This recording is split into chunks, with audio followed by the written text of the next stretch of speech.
This property is 48 out of 100. Let's dive in. Alright, quick breakdown of what stood out to me on this listing. The numbers that quietly matter. First, the site coverage. The building is about 222 square meters and the land is about 1,378 square meters. So the building only covers around 16% of the site. That's low coverage, which basically means there's a lot of yard and parking and not much actual building. Now, price-wise, if you bought it at 1.75 million, rough math says you're paying about 1,270 per square meter of land, or about 7,883 per square meter of building. Not saying that's good or bad on its own, but it tells you one thing clearly. This is priced more like a premium site, not just a basic little building. And here's another small detail. The asking price is about 130k, or roughly 8% above the property's RV. Again, RV isn't the market price, but it's still a clue. They're not discounting this. The inconsistencies. This is where the truth lies. Now, here's where it gets interesting. The sale method doesn't match across platforms. There are 2 or more listings on different platforms, realestate.co.nz, property brokers, and one more. One place says inquiries over, another says from, and another says negotiation. In real life, that usually means they're testing the market, or different agencies are syndicating with different templates. Either way, it tells me the price isn't fully anchored yet. Second inconsistency, one platform labels it like commercial land, but the description reads like building. That's a big tell. It suggests the real value might not be the rent.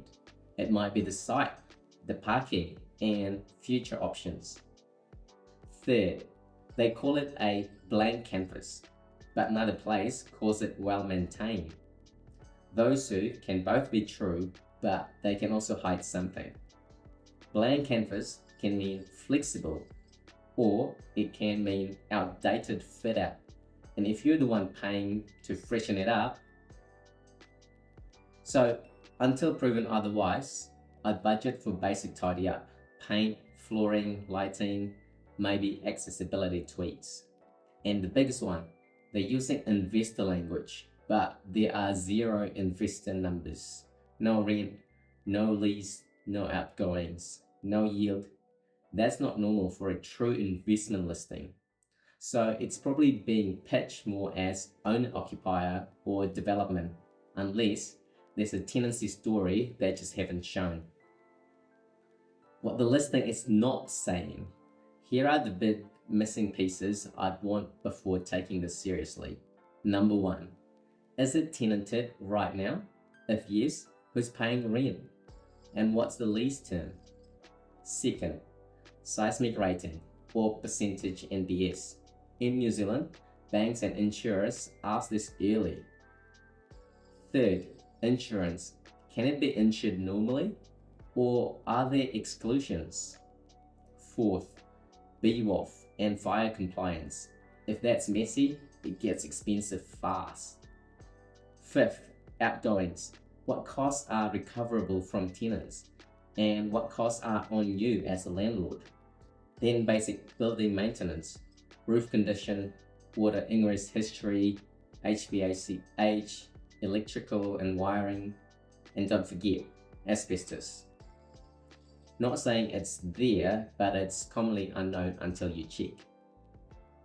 Also, consents and CCC history. Any unconsented work can become your problem. And then zoning details. Not just commercial zone, I want the exact zone rules. Plus title issues, easements, covenants, rights of way. Because good site can become bad deal if the title is messy.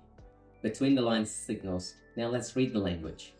They keep saying things like rear opportunity, long-term potential, profile, scale. That's basically them saying, We're selling the future, not the income today. They also say blank canvas, reconfigured or redeveloped, which means this isn't collect, rent and chill. This is more like make changes, reposition it or rebuild it. And they really push the 30 car parks thing. That tells me they believe the parking is a major value driver here. Here are some truths that I'm taking from this. 1. This feels like a site plus parking deal, more than a pure investment. 2. If it was strongly tenanted, they would usually brag about it. So my inference is the tenancy story is either weak, short, or not the point. 3. Corner site with dual access is genuinely useful. It helps customer-facing tenants. 4. Low site coverage might mean upside, or it might mean constraints. So we don't assume, we verify. 5. They're aiming at investors, developers, and owner-occupiers all at once. Usually that means the perfect buyer isn't obvious yet. 6. Mixed use and redevelopment is a tease unless the zoning proves it. Until then, it's just words. Bank and insurance reality check. For my conservative long-term cash flow strategy, bankability is low right now. Not because it's a bad property, but because we don't have the basics. No lease and income information, no seismic information. And the whole pitch is about potential, not secure tenancy. Insurance frictions is medium, but it could become high fast because no seismic, no fire or BWOF information, and reconfigure hints at future works. Tenant demand. Realistically, likely tenants are professional accounting, consulting, admin, health or allied services because parking matters, training or community service type tenants, multiple rooms and a boardroom can suit. Unlikely tenants, industrial or logistics, essential and needs to be reconfigured. It's a large format retail, 222 square meters is modest. And usability wise, the rest is, if it's chopped into too many small rooms, some tenants won't like it.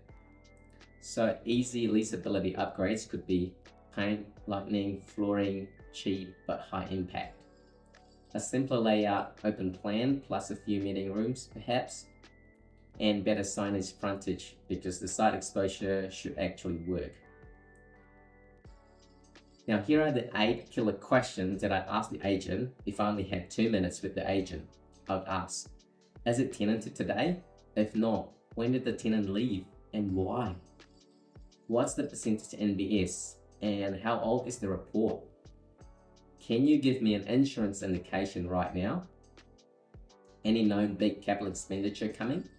Roof, HVAC, compliance? What's the best permitted use under zoning without maybe consents? Are the 30 parks fully compliant and fully within the title boundaries? Any unconsented works or council issues? Why is it being sold and what terms would the vendor accept? My quick verdict from this online only triage score is 48 out of 100. So it's worth a call, but only to confirm 3 things: lease and income, seismic and insurance. And my walkaway triggers are simple. If insurance is painful, walk away. If seismic is weak, walk away. If BWOF or fire is messy, walk away. If there are hidden defects like roof leaks or asbestos issues, walk away. If zoning or title blocks the plan, walk away. And if there is no clear path for stable tenancy, walk away.